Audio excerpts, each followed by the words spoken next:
Brain rot అంటే problem పాతదండి. But దానికి కొత్తగా పేరు పెట్టారిప్పుడు. రాటెన్ అంటే కుళ్ళిపోవటం.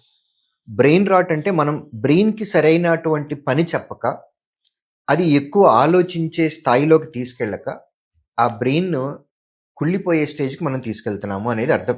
Basic meaning. ఈ ప్రాబ్లమ్ ఎవరి వల్ల వస్తుంది? ఈ ప్రాబ్లమ్ దేనివల్ల వస్తుంది అనంటే, సోషల్ మీడియాలో రీల్స్, షార్ట్ వీడియోస్ ఎక్కువ చూడటం వల్ల వస్తుంది. దీనివల్ల ప్రాబ్లమ్ ఏంటి అనంటే, less knowledge, more entertainment. Overload అయిపోతుంది ఎంటర్‌టైన్‌మెంట్. ఎంటర్‌టైన్‌మెంట్ ఓవర్‌లోడ్ అయిపోతుంది. సో, దీనివల్ల జరిగే నష్టం ఏంటి అనంటే, ఆలోచన స్థాయి పెరగదు. ఒక సర్కిల్ బేస్డ్ థింకింగ్‌లో మాత్రమే ఉంటాం. మీరు ఒక రీల్ చూసారు అని అనుకోండి. జస్ట్ ఆ రీల్‌లో ఉన్న కంటెంటే మీ మైండ్‌లో తిరుగుతా ఉంటది. బియాండ్ దాని బ్యాక్‌గ్రౌండ్ మీరు ఆలోచించలేరు. బంగ్లాదేశ్ ఇష్యూ ఉంది. లేదు ఇప్పుడు అమెరికా వెనిజులా ప్రెసిడెంట్‌ని తీసుకొని వెళ్ళిపోయారు. ఈ ఇన్సిడెంట్, ఈ ఇన్ఫర్మేషన్ చెప్పినప్పుడు జనరల్‌గా స్టూడెంట్స్‌లో 99% స్టూడెంట్స్‌కి అసలు అమెరికా ఎక్కడుంది? వెనిజులా ఎక్కడుంది? వాళ్ళిద్దరి మధ్యలో ఇష్యూ ఏంటి? సెర్చ్ చేస్తారు ఇన్ఫర్మేషన్. సో, ఈ ప్రెసిడెంట్‌కి, ఆ ప్రెసిడెంట్‌కి గొడవ ఏంటి? Venezuela is famous for what? వీళ్ళు వెళ్ళి అటాక్ చేసినప్పుడు ఎలా అటాక్ చేశారనేది ఆలోచిస్తారు. నెక్స్ట్ ఇప్పుడు వెనిజులాలో ఏం జరగబోతుంది? ఇప్పుడు అక్కడ ప్రెసిడెంట్ ఎవరవుతారు? అక్కడి నుంచి ఏమైనా రిటాలియేషన్ వస్తుందా? క్రియేటివ్నెస్ కూడా వస్తుంది. క్రియేటివ్ థాట్స్ వస్తాయి. వీళ్ళు ఇలా చేస్తే బాగుంటుంది, వాళ్ళు ఇలా చేస్తుంటే బాగుండేది. సో మనం బ్రెయిన్ అనేది ఆలోచిస్తుంది. ఇక్కడ షార్పెన్ అవుతా ఉంది. మనం ఎంత పని చెప్తే బ్రెయిన్ అంత షార్ప్ అవుతుంది. ఎక్కువ రీల్స్ చూడటము, షార్ట్ వీడియోస్ చూడటం ఇవి చేసాము అని అనుకోండి, బ్రెయిన్ మనం ఏవైతే చూసామో ఆ సర్కిల్లో మాత్రమే ఉంటుంది తప్ప ఎక్కువ ఆలోచించదు.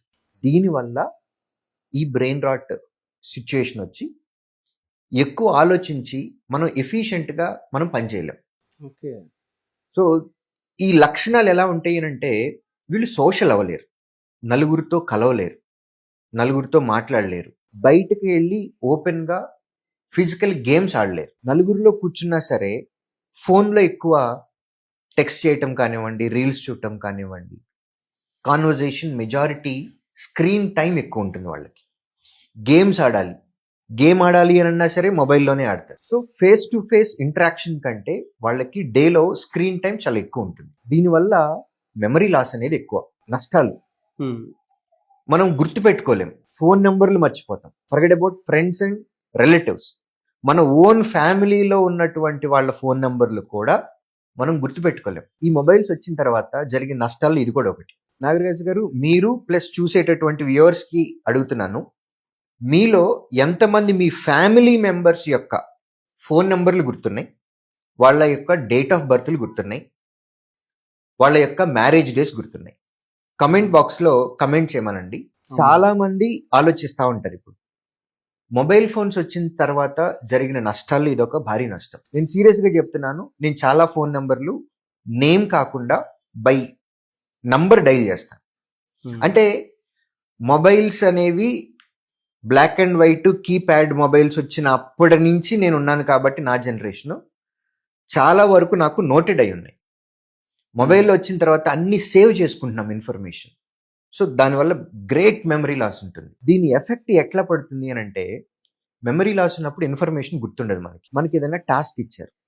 ఫస్ట్ ఆఫ్ ఆల్ మన డేలో ఒక 10 టాస్కులు చేయాలి అని అంటే, ఒక 2 టాస్కులు చేసిన తర్వాత మిగిలిన టాస్కులు మర్చిపోతాం. ఏం చేయాలో గుర్తుండదు. మనకి ఏదైనా వర్క్ కంప్లీట్ చేయాలి అని అనుకున్నాం, ఆ వర్క్ని ఎఫిషియెంట్ వేలో వర్క్ చేయలేం. ఎందుకంటే బ్రెయిన్ పనిచేయదు ఇంకా మనకి. లెట్స్ సే 8 అవర్స్ ఒక వర్క్ కంప్లీట్ చేయాలి. సో కాన్స్టెంట్గా మనం ఎక్కువ పని చేయలేము. ఇంకా ఇన్ఎఫిషియెంట్ వేలో ఆ వర్క్ని కంప్లీట్ చేస్తారు. దీనివల్ల జరిగే నష్టాలు, మొబైల్ యూసేజ్ని ఎంత తక్కువ వాడితే మనం ఈ ఇష్యూలోంచి అంత బయటకు వస్తాము. అట్ ద సేమ్ టైం మన నేచర్ ఇచ్చింది మనం చేయాలి. Very detailing knowledge. Thank you so much Sudheer sir. Thank you.